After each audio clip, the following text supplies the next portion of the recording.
Bonnie Glaser, Managing Director of the Indo-Pacific Program at the German Marshall Fund of the United States. Welcome to the China Global Podcast.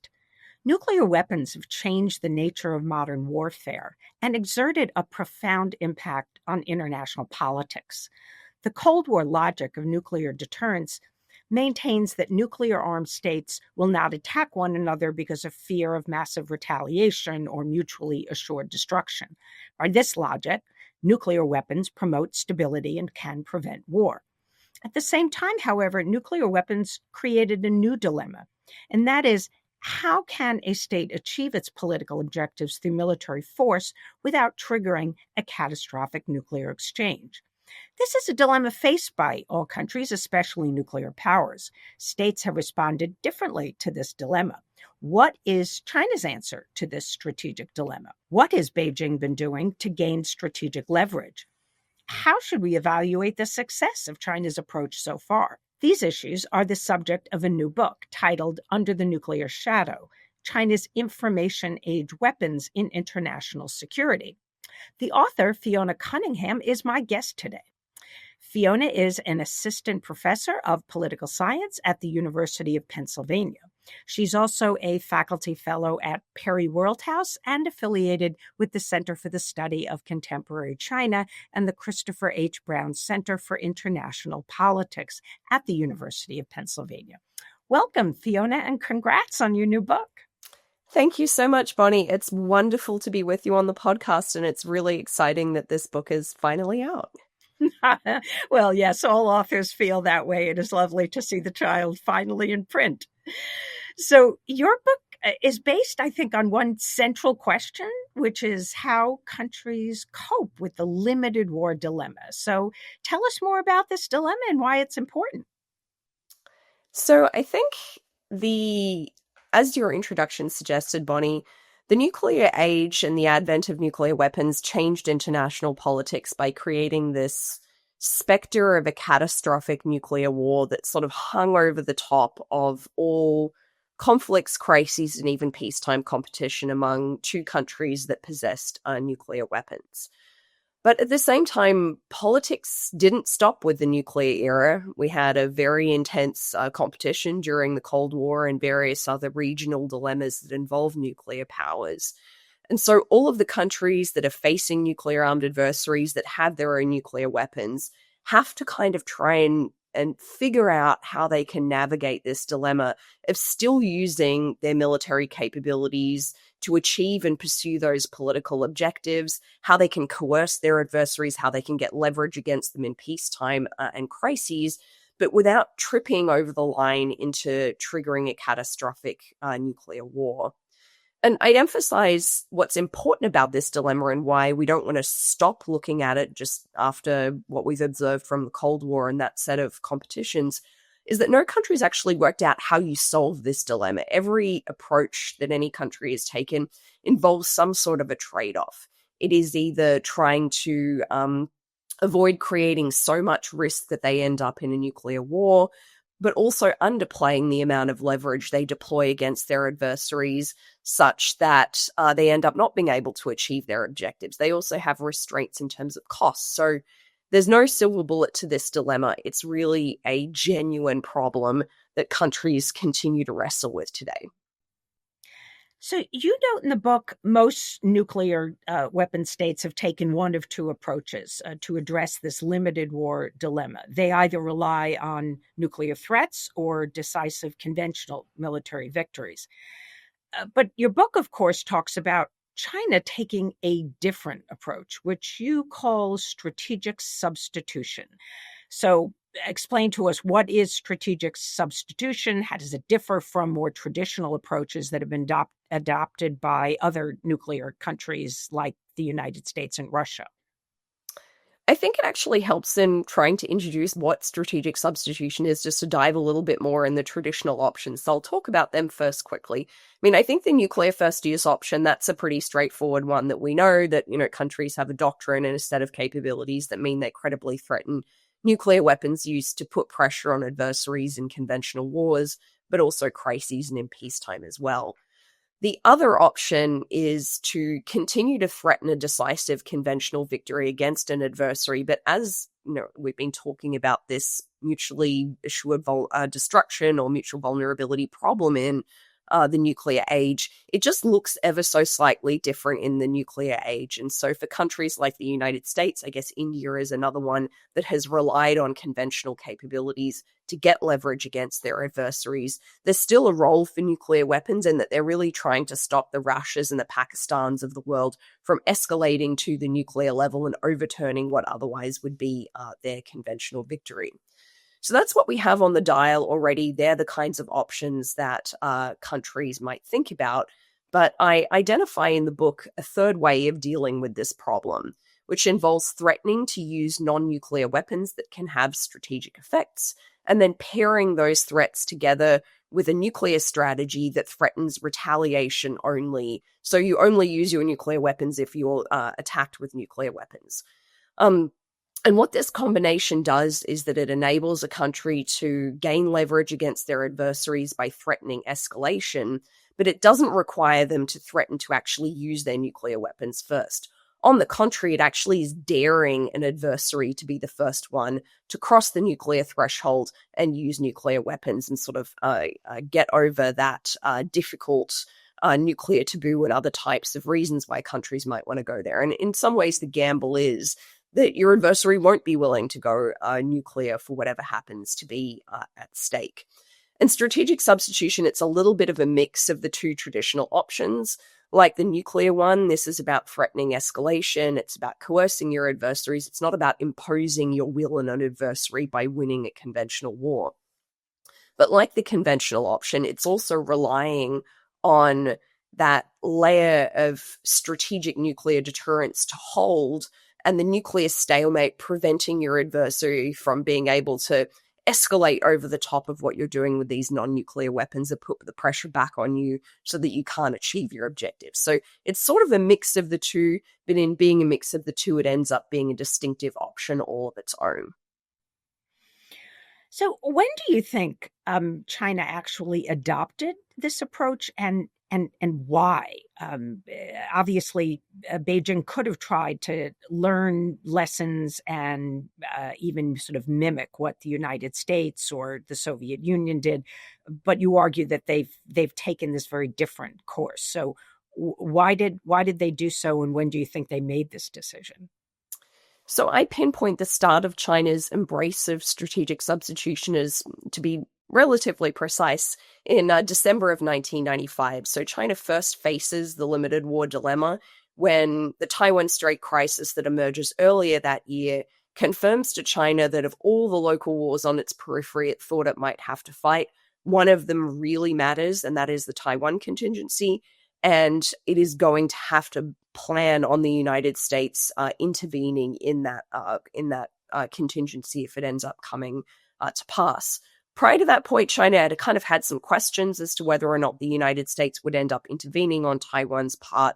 And so it didn't really have this dilemma crystallized for it until that point, when it was thinking about how it was going to deal with this problem of addressing a Taiwan scenario where it might need to attack or use force against the island to stop it from taking further steps towards independence, and then have the United States sort of step in.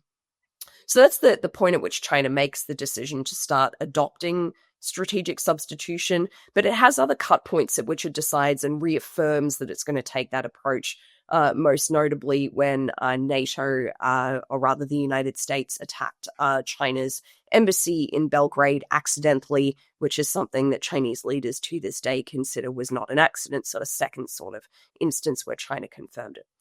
Why did China do this? I argue that there are really two reasons. One is that China's Cold War legacy capabilities, so the way in which it dealt with the possibility of a US or later a Soviet invasion of China during the Cold War, in which it was going to have to face the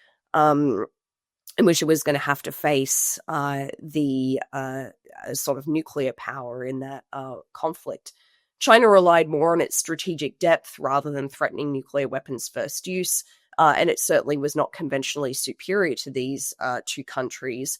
So its Cold War legacy didn't thumb the scales in favor of either continuing a nuclear first use policy China adopted in the Cold War, but also certainly didn't equip it with the conventional military capabilities to be able to threaten a decisive victory. The second factor is that every time that China then decided it needed to increase whatever coercive leverage it had against its adversaries, it prioritized speed and credibility in its pursuit of additional military power. And the reason that ends up pushing China into strategic substitution is that it looked at what it would need to do to redress the conventional military balance with the United States and even exceed it so it could threaten a decisive victory. And that was simply going to take decades. You see this in the record for China back in the late 1990s, saying our modernization timelines, they really stretch out to the 2020s, 30s, and 50s. The second reason, though, and much more, I think, surprising, is that China's leaders looked at the possibility of threatening nuclear first use and made the decision that an adversary armed with nuclear weapons would not treat that as credible. And so that ended up ruling out the possibility or disincentivizing China from going down the road of these two traditional options of nuclear first use or conventional decisive victory. So part of this argument in your book is that to implement the strategic substitution strategy, China has utilized information age weapons. So what are those information age weapons? Why did China prefer to use them over other weapons, including nuclear and conventional weapons? And what are the strategic advantages and disadvantages of the use of information age weapons in terms of coercive leverage? So information age weapons is an imperfect shorthand, but at least sort of captures the idea of what these weapons are. But it's my shorthand for precision conventional missiles, so the ability to precisely strike your adversary's key targets with missiles that are both accurate, as well as relying on information networks for guidance to their targets. For offensive cyber operations that are used to attack and disrupt an adversary's ability to use its computer networks, and counter-space weapons that disable, disrupt, and deny an adversary's use of its satellites or the information that's traveling between satellites and their ground stations. So that's the sort of what are these weapons. Why did China end up seeing these weapons as promising? I think there is an argument you can make, and you certainly see some of these arguments in the Chinese sources, that these weapons can provide, or certainly they appear to be promising for threatening coercive leverage against an adversary for a couple of different reasons. One is that they threaten to create large-scale damaging effects against an adversary's military, its society, its allies, and in many cases they're quite difficult to defend against. Missile defense, cyber defenses, and even defending satellites is a difficult thing to do. The second thing is they end up violating or crossing salient thresholds that countries tend to put in place during limited conflicts. So they might be limits on intensity, on the geographical scope of the conflict. So with precision conventional missiles, they may get you out of the immediate area of the Taiwan Straits and right into the second island chain, for example, or up into space, or right over to the US homeland when it comes to offensive cyber operations. But perhaps the most important reason is that they share technology with nuclear weapons. Precision conventional missiles, same missile can also deliver a nuclear warhead. And for offensive cyber capabilities and counter space capabilities, they can be used to disable the kind of supporting infrastructure for a country's nuclear weapons. So they create opportunities to generate risks of inadvertent nuclear escalation that provide a country that adopts and uses these capabilities with coercive leverage. At the same time, these information age weapons each individually have their own disadvantages. But in terms of relying on this kind of bucket of capabilities as opposed to nuclear threats or conventional weapons, they have a couple of disadvantages. Like I said, it's not a silver bullet. One is that they don't do very much to diminish an adversary's conventional military capabilities or nuclear weapons that allow it to continue coercive bargaining in a conflict. Second is that they can generate quite uncertain reactions from an adversary because we simply haven't seen counter space or cyber operations used on a large scale in a conflict between two nuclear peers. So that creates some uncertainty. But also, given the fact that these weapons are less destructive than nuclear weapons, that may make them more credible to threaten to use, but it also can send a signal of a lack of resolve if you're not willing to go to the nuclear the option to try and bargain coercively with your adversary. So those are the kind of the advantages and disadvantages that I see of these capabilities as a group. Each of them also has their individual kind of quirks that make them sometimes advantageous, but sometimes disadvantageous. So an important element of your theory is that merely possessing these information age weapons really isn't enough to generate the desired coercive effects to deter a nuclear-armed adversary, that the weapons have to be implemented in a coercive force posture. And you argue that China has gradually shifted its force posture from brinksmanship to what you call calibrated escalation posture for all the types of information age weapons. So what's the difference between brinksmanship and calibrated escalation posture? Help us to understand that. And has this worked for China? So the difference between these two weapons, so they share one basic thing, which is both of them are trying to harness that escalatory potential that I outlined these weapons have by virtue of their effects and crossing these salient thresholds and their sort of relationship with nuclear weapons. So neither of them are trying to totally renounce that. But a brinkmanship force posture is really trying to stoke or exacerbate those risks and generate a kind of uncontrolled process of escalation that very quickly puts pressure on an adversary to hesitate, to think I'm not willing to end up in an all-out conflict in space or an all-out conflict in terms of the use of cyber capabilities. And I'm certainly concerned that the way that things are progressing is going to tip things into the realm where we start thinking about using nuclear weapons or about damage to our nuclear capabilities. A calibrated escalation posture, on the other hand, is attempting to manage these risks and control them, harness them. So a leader can say, we're going to start with a very low-level use of, let's say, cyber operations, and we're going to try and dial that up depending upon how our adversary reacts to our initial use of these capabilities.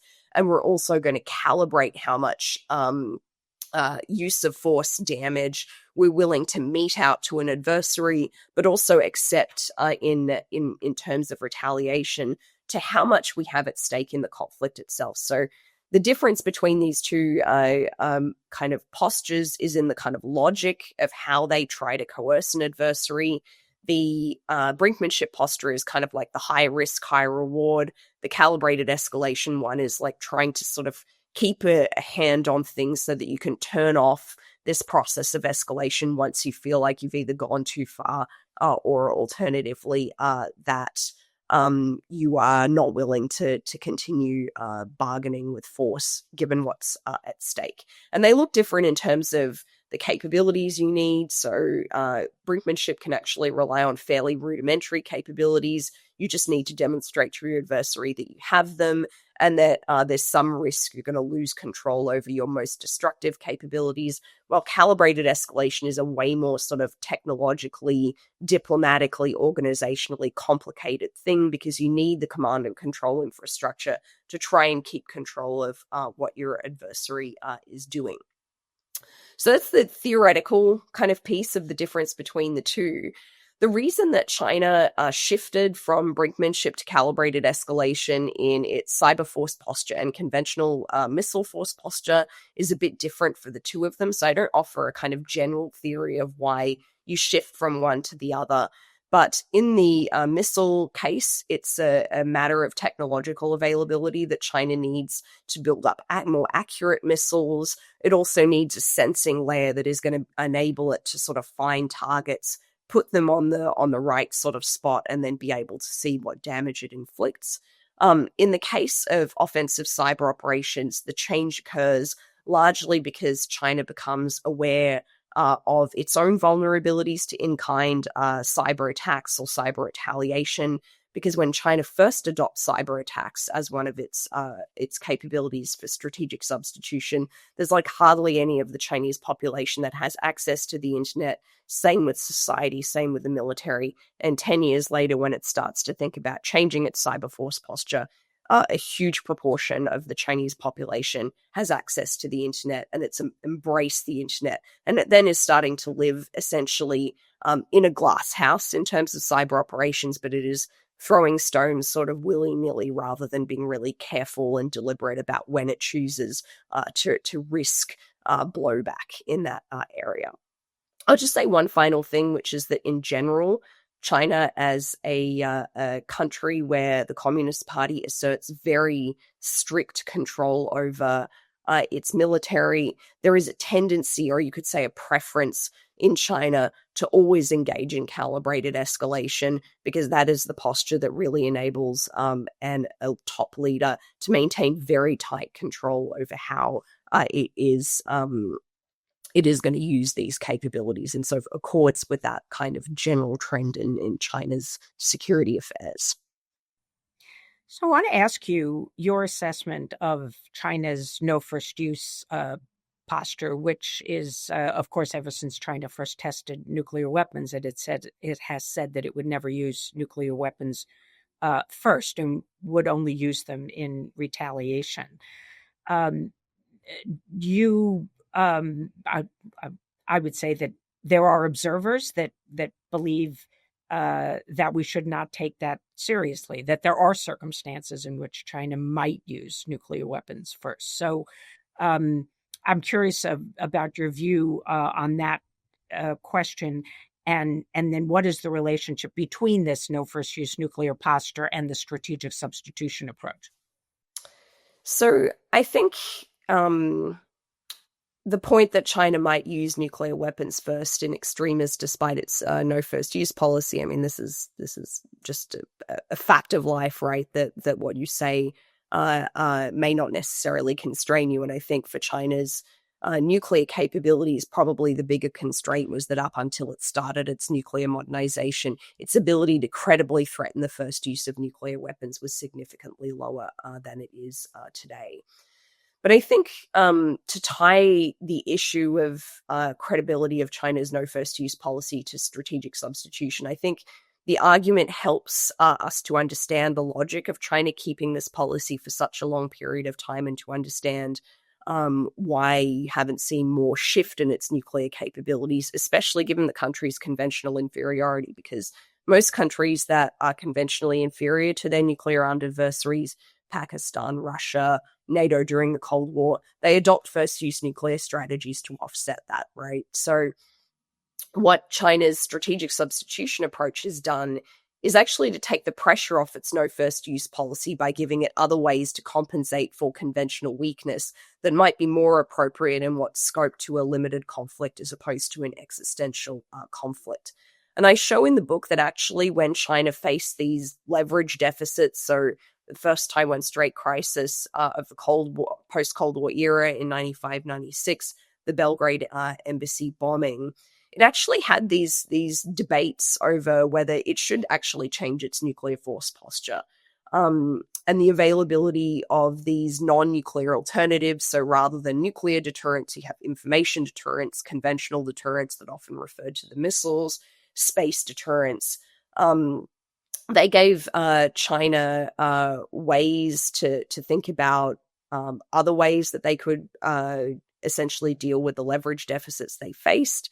And is a key reason, I think, why some of those nuclear debates ended in continuity of China's no first use and assured retaliation posture rather than change.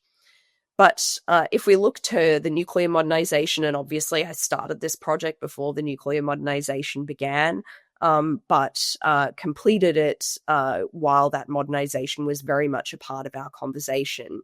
And I think for where I sort of come down on the relationship between the nuclear modernization and the strategic substitution piece is that, I mean, first of all, I don't see smoking gun signs of China adopting nuclear first use instead of strategic substitution. And there I would expect, if you really want to get that kind of leverage out of your nuclear weapons, continuing to espouse a no first use policy, it's a signal, if a weak signal of your intention, so you might discard that.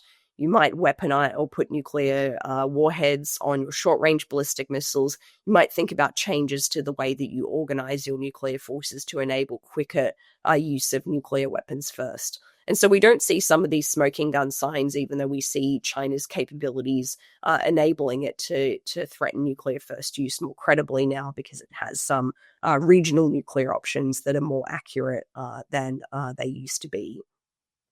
But I think the other piece where strategic substitution helps us sort of think through the modernization comes from the fact that we would want to see China losing some confidence in its information age weapons and their promise for delivering coercive leverage, or alternatively an increase in leadership assessments of the credibility of nuclear first use to explain a shift towards nuclear first use as China's sort of key answer to the limited war dilemma. And I see less of that kind of shift in credibility, but I do think we see more Chinese appreciation of the difficulties of squeezing that promise of coercive leverage out of its information age weapons than in the past. I'm curious whether you think that this strategic substitution approach could be adopted by other either recently emerged nuclear powers or future nuclear weapon states. So North Korea, of course, already being a nuclear weapon state, Iran being certainly an aspiring nuclear power.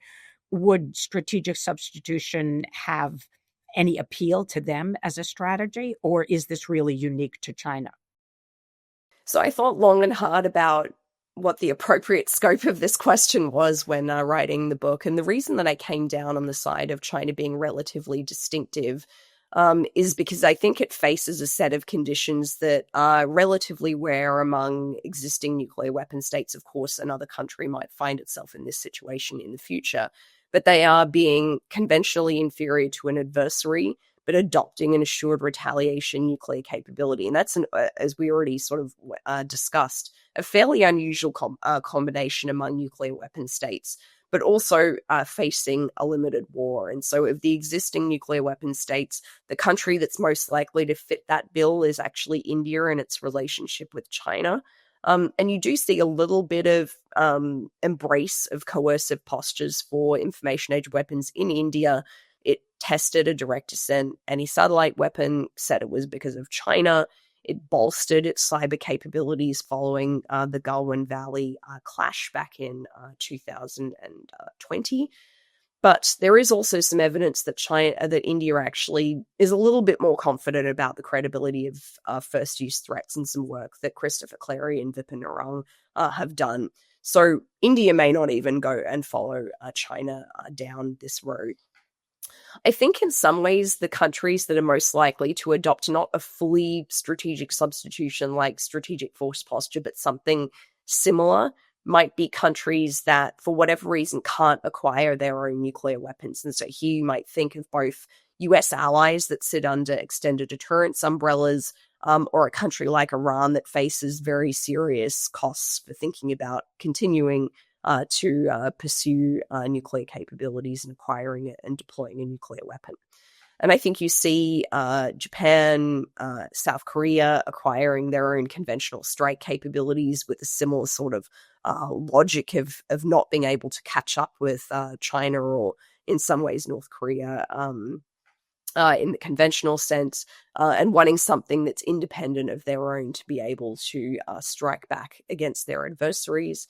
But the key thing I also just want to emphasize is that the reasons China pursued strategic substitution, these concerns about nuclear credibility, the credibility of nuclear threats, and this problem of being able to catch up to one's adversaries conventionally, these are not exclusive to China. These are problems that even countries that have decisive conventional capabilities, or just the ability to threaten decisive conventional victories with their conventional forces, or nuclear first use capabilities also worry about. And so we see even Russia adding some rungs below its first use posture with its non-nuclear deterrence kind of emphasis in precision strike especially. And even the US and European nuclear powers think about how these capabilities can augment their nuclear strategies. And I'd point even to one previous US official that said, some of these non-nuclear strategic capabilities could fill in deterrence gaps that might appear in US strategic forces. So it's a China argument, but it doesn't mean that other countries might not find themselves in that same situation in the future, or that the concerns that drove China to select strategic substitution are not pervasive throughout great powers and regional aspiring nuclear powers. So finally, I wanted to ask whether you think that the United States needs to respond in any way to this strategic substitution approach. Probably the most likely conflict between the United States and China is one that would involve Taiwan. And there, I think, are some people who think that actually China might be under pressure to use nuclear weapons first if it were losing such a war. I know you talk to Chinese experts, so they may have a different view. But setting aside the question of maybe China and Russia and having to think about their arsenal as one, which would be a whole different podcast and probably a whole different book. If you just think about your this theories you've laid out that China has this strategic substitution approach, is this something that either the United States or Taiwan have to think about a specific response to in order to ensure that we deter China from adopting a strategy that could use nuclear weapons in a way that could be potentially catastrophic? So I think first things first, in terms of China's approaches to the limited war dilemma of the three that we discussed at the start of the podcast, of nuclear first use, decisive conventional victories, or strategic substitution, if I was sitting in the White House or the Pentagon, I would probably be like, please select strategic substitution, because the other two options, as much as nuclear first use has its credibility issues, decisive conventional victory, like that is a genuinely difficult one to counter. So this might be the least bad option from the perspective of US decision makers and Taiwanese decision makers. But that's not to say that it comes without risks. And I think if we look at how the US has responded to each of the individual capabilities China has deployed as part of its strategic substitution, certainly the United States hasn't stood still in dealing with these issues. So, for example, leaving the INF Treaty, enabling the US to then deploy some of its own INF-range conventional munitions in the region, does alter some of the calculations about China's precision strike capability. You could say that it's become a victim of its own success. And you see a similar thing in space as well, actually, that US efforts to ramp up its proliferation of its satellite architecture, so no longer having the big juicy targets, but having also a mix of lower value targets, has blunted, I think, some of the effects of China's investment in counter space capabilities.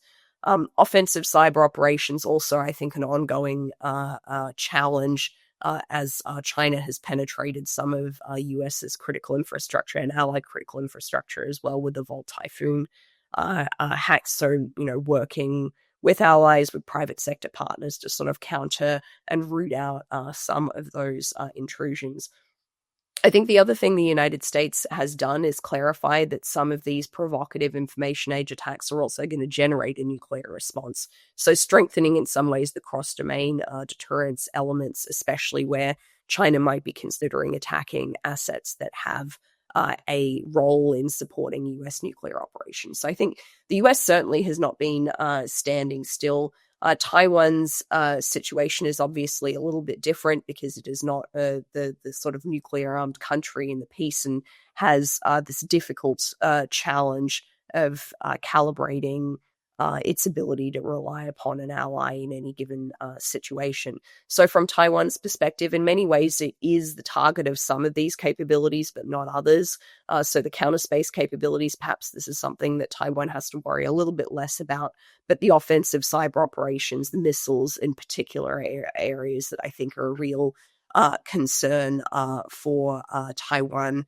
And so coming up with ways to disperse their capabilities, to reduce their vulnerability to these kinds of missile strikes, coming up with its own counter-strike capabilities, and also working on the cyber resilience piece to make sure that its networks, if they're attacked, can be back online soon, would be the sort of recommendations that I would put in place for the Taiwanese piece of things.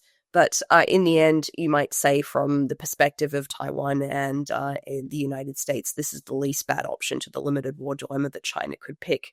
And in some ways, keeping it in this lane rather than pushing it to think about the other alternatives might be worth thinking about. We've been talking with Fiona Cunningham, who is Assistant Professor of Political Science at the University of Pennsylvania. The book is Under the Nuclear Shadow, China's Information Age Weapons in International Security, and I hope everybody goes out to buy it and reads it. It's terrific. Thank you so much, Fiona. Thank you, Bonnie. It's an absolute pleasure to be on the podcast and looking forward to speaking again soon.